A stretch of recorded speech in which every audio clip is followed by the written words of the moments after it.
तो अब दर्शकों, मैं चाहता हूं कि फालतू की चीजों पर आप खर्च नहीं करें। इन सब के पीछे कुछ ज्योतिषीय कारण भी होता है। इसे आप ऐसे समझें कि व्यक्ति की जन्म कुंडली में वाहन सुख तो है नहीं आपके कि आप गाड़ी खरीद सकें, परंतु कर्जदार होने का अवश्य आपको लिखा हुआ है कि आप कर्जदार जरूर बन जाएंगे। ऐसी स्थिति में इसके कार खरीदने पर उसे कार का सुख तो नहीं मिलेगा, परंतु वह कर्जदार अवश्य हो जाएगा। कैसे हो जाएगा? आपकी कुंडली में मान लीजिए चतुर्थ स्थान कमजोर है, आपको वाहन का सुख नहीं मिलेगा।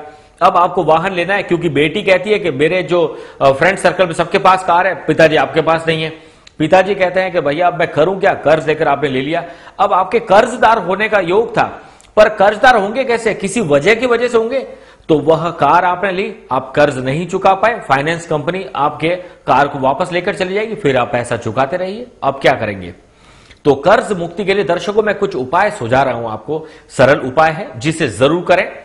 इसे एंटरटेनमेंट का कार्यक्रम नहीं समझें दर्शकों, या कान और आंखें दोनों खोलकर आपको समझना पड़ेगा, क्योंकि मैं यहां पर कोई कपोल कल्पित बातें करने के लिए समय व्यर्थ नहीं करूंगा। मैं आप प्रबुद्ध दर्शक, बड़े समझदार हैं आप लोग जो मुझे सुनते हैं, और मुझे बहुत खुशी है, इसलिए मेरे ऊपर बहुत बड़ी जिम्मेदारी है कि मैं आप लोगों को अच्छे से अच्छे ज्ञान की बातें बताऊं। बड़ा दुख होता है लोगों को देखकर जो फालतू की शॉपिंग करते हैं, उसके बाद रुपए को मोहताज हो जाते हैं।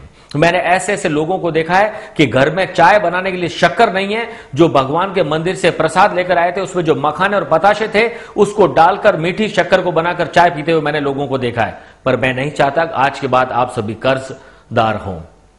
यहां कुछ दर्शकों ऐसे सरल उपाय मैं प्रस्तुत कर रहा हूं जिसके प्रयोग से आप यथाशीघ्र कर्ज मुक्त हो जाएंगे। कर्ज की किश्त का आरंभ, आज आप किश्त देने जा रहे हैं, तो उसका आरंभ अगर आप मंगलवार से करते हैं तो सबसे बेहतरीन रहेगा।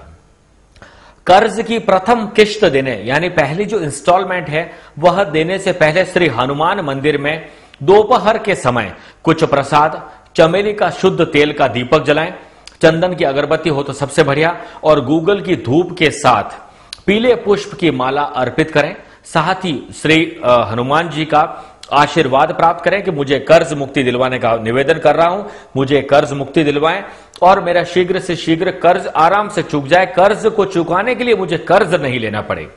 अगला उपाय है दर्शकों, कर्ज लेकर आने के बाद सर्वप्रथम मंदिर में जाकर कर्ज के कुछ पैसों से भगवान को प्रसाद अर्पित करें तथा निवेदन करें, यानी इंग्लिश में बहुत सारे अंग्रेजी कार्यक्रम देखते हैं, निवेदन करें यानी रिक्वेस्ट करें भगवान से कि आपने जो मुझे मजबूरी में कर्ज दिलवाया है प्रभु, इस कर्ज को शीघ्र मेरे चुकाने के लिए मुझे हिम्मत प्रदान करें, कृपा दृष्टि करें कि मैं शीघ्र कर्ज चुका सकूं। जब तक कर्ज मुक्त ना हो दर्शकों, तब तक नियमित रूप से ऋणहर्ता श्री गणेश स्तोत्र, ऋण मोचक मंगल स्तोत्र व कवच का पाठ करते रहें। इसके प्रभाव से आप बहुत ही जल्दी ऋण मुक्त हो जाएंगे। जब आपकी राशि का स्वामी 12वें घर में हो, तब आप ऋण चुकाना आरंभ कर सकते हैं, बड़ा लाभ मिलता है। इसके लिए आपको क्या करना पड़ेगा, हमारे आध्यात्मिक साधना सिद्धि केंद्र में आप मेंबर भी बन सकते हैं, जिससे समय समय पर आपको आपकी कुंडलियों के जानकारी भी मिल सके कि आपको क्या करना है। धनतेरस के दिन ऋण लेना अच्छा होता है। इस दिन लिया गया ऋण बहुत जल्दी समाप्त हो जाता है और लक्ष्मी आगमन का मार्ग प्रशस्त होता है। यदि आप अपने निवास के निर्माण के लिए कर्ज ले रहे हैं, समय विधिवत अभिमंत्रित श्रीयंत्र, वास्तु दोष निवारक यंत्र तथा श्री मंगल यंत्र को मकान में अवश्य स्थापित करें। जब आप किसी प्रकार के कर्ज की प्रथम किश्त का भुगतान करें तो उस दिन श्री हनुमान जी के नाम से 2 गरीबों को भोजन अवश्य करवाएं। दर्शकों, ये कोई आपके समय को व्यतीत करने के लिए बातें नहीं है, ये बातें ऐसी है कि अगर आपने सही ढंग से कर लिया तो और तो मुझे किसी का पता नहीं, मुझे जरूर आप जिंदगी भर याद रखेंगे, क्योंकि यह सब कुछ स्वयं सिद्ध प्रयोग हैं। जिन लोगों को बताया गया, हजारों लोगों को लेटर लिखते हैं, बड़े लोगों के पत्र आते हैं, लोग मिलते वक्त बताते हैं श्रीमान जी हमें आपके कार्यक्रम से बड़े लाभ हुआ। अब वह प्रयोग मैं आप लोगों को सुझाता हूं ताकि आप सभी करके इस कर्ज रूपी अभिशाप से दूर भाग सकें। कर्ज की प्रथम किश्त तो मंगलवार को दें ही दें, साथ ही उस दिन 1.25 मीटर लाल कपड़े में 900 ग्राम लाल मसूर बांधकर किसी को दान करें। यह लगातार 3 मंगलवार को करें। यह ध्यान रखें कि दाल किसी ऐसे गरीब व्यक्ति को दें जो मंगलवार को उसे बनाकर अपने परिवार को खिलाए। इससे उपाय अधिक प्रभावी हो जाएगा। अगला क्या है दर्शकों, किश्त को चर लग्न में दें। ज्योतिष में 3 लग्न होते हैं, चर लग्न, स्थिर लग्न और द्विस्वभाव लग्न। इनमें किया जाने वाला कार्य इनके नाम के अनुरूप ही कार्य करता है। स्थिर लग्न में दी गई किश्त स्थिर रहेगी, अर्थात किश्त एक बार ही होकर स्थायी हो जाएगी। चर लग्न में दी गई किश्त जल्दी रहेगी, जिससे आप जल्दी कर्ज मुक्त हो जाएंगे। आपकी जन्म पत्रिका में 6ठे भाव जो रोग, ऋण और रिपु का है, कर्जे का है, उस भाव का स्वामी जब 12वें घर में हो तब ऋण की किश्त देना आरंभ करें।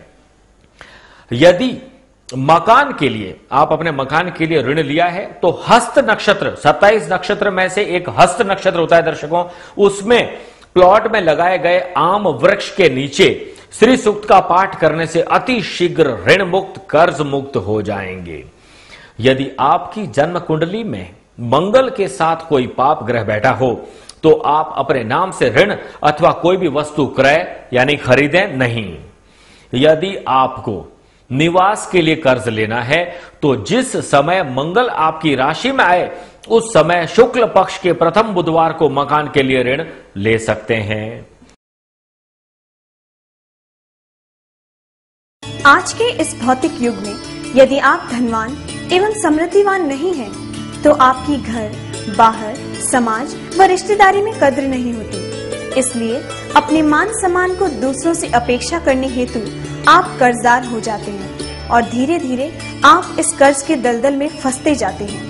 यदि आप भी इस परेशानी से ग्रसित हैं, तो परेशान मत होइए, क्योंकि परम पूज्य गुरुदेव सुरेश श्रीमाली जी ने विशेष शोध द्वारा अपने विद्वान पंडितों के सानिध्य में कर्ज मुक्ति हेतु निर्मित किया है ऋण हरता मंगल यंत्र, जिसे स्थापित करके आप भी पा सकते हैं सुख, समृद्धि और शांति।